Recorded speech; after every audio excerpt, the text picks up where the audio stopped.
So it's important that you get a sense of how the browser wars were really a part of corporatism, of the shift from these very open source platforms to these very closed source platforms that dictate how we interact with the web. There's trying to be this corporate monopoly over it.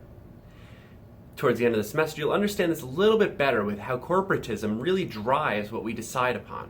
And it's a shame because we would rather not have corporations decide the product we're using, but rather us.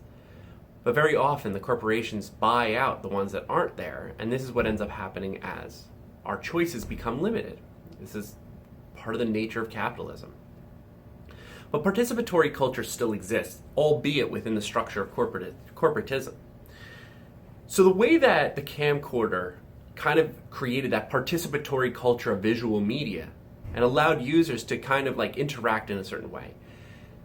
HTML and Photoshop, born in 1990, created the genre of web design, the skill of web design, the ability to actually manipulate video, manipulate pictures, manipulate objects, digital objects, and place them in shareable spaces. Begins in the mid-1990s.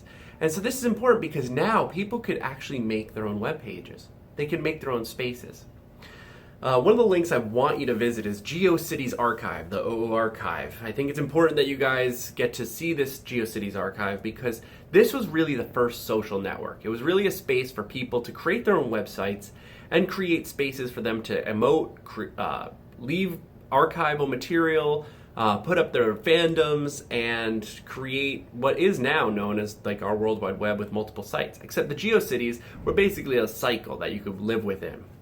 Of course, that led to stuff that I'm sure you know exists on the web that we can't really talk about in class, but you understand what I'm talking about. So there's part of the web is this ability to have this access point. Unfortunately, GeoCities was later purchased by Yahoo, and it was widely frowned upon because that ended up causing its very slow decline, its nothingness. Thankfully, in all seriousness, thankfully, the Internet Archive has archived the majority of it, so you could visit it and actually take a look. And if you had a GeoCities site, which I'm not sure if you have, you may be able to find yours in there, which is very, very cool. Along with that was a terminology we're going to call multimedia or CD-ROMs. And so there was something in that CD-ROM gaming became a big thing. And CD-ROM games like Myst appeared in 1995. And Myst is really the first open world game. It is the inspiration for open world games that you know, like Assassin's Creed or Grand Theft Auto. And Myst was a CD-ROM game that you put in and you'd be able to play. And in the end, when you beat the game, you won the world. You were able to experience the world and have the ability to play in it, which is kind of interesting in an effect of how do you, like that's so interesting than rather the play adventure style or the side scroll. Open world games was a brand new experience. Along with that was MMORPGs. Massive multiplayer online role-playing games like World of Warcraft became kind of the hit in the 1990s, being able to communicate with one another via your game system. And so you could actually play with other people in these huge, huge mega-sized worlds that were part of the development of being connected and through gaming at the same time. And this leads us to our very rapid speed up of the 1990s. So the 1990s was really a really rapid shift in the culture because it wasn't just the technological advances that were occurring, but also these generational mixtures that were occurring at the same moment. Generation X and the millennials were basically coexisting and growing up and coming of age in the digital revolution of the 1990s.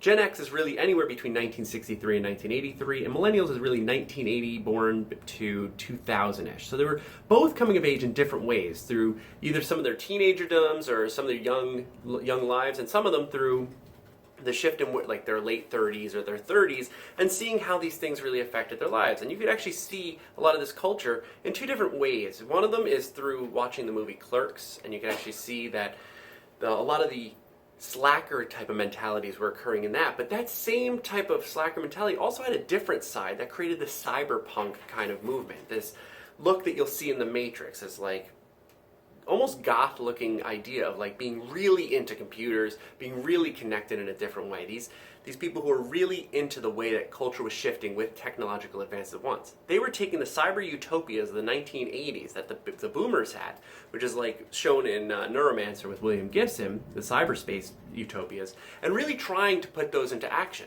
Unfortunately, the reality here is that money started driving how a lot of this became things. So Gen Xers in many ways had taken advantage of this to make this some sort of corporate ideal. So you can see over the next few years how fast Moore's Law really came into effect. Moore's Law being our idea that Moore had, which is every 2 years a transistor doubles in storage space and halves in the cost. So that's important to understand here, because what isn't taken into account is the exponents with that.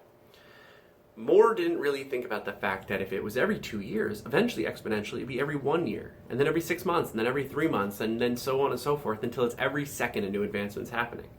And you'll see how fast that happens in the 1990s. So to go back to 1996, the first USB drives are invented in 1996. In 1997, 20 years ago, Netflix is born. Netflix, the home delivery system for DVDs, in major competition with Blockbuster.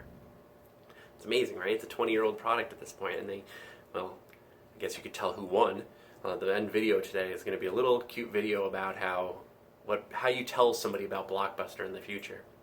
In 1998, the first versions of the MP3 player were invented. Now at this point, the height of digital paranoia was becoming a thing, as everything was being quantized. Everything was becoming part of a number system, and people started being afraid of the way that it was. And that was only exacerbated by the Y2K conundrum. So Y2K was this genuine belief that the world was going to end on the year 2000.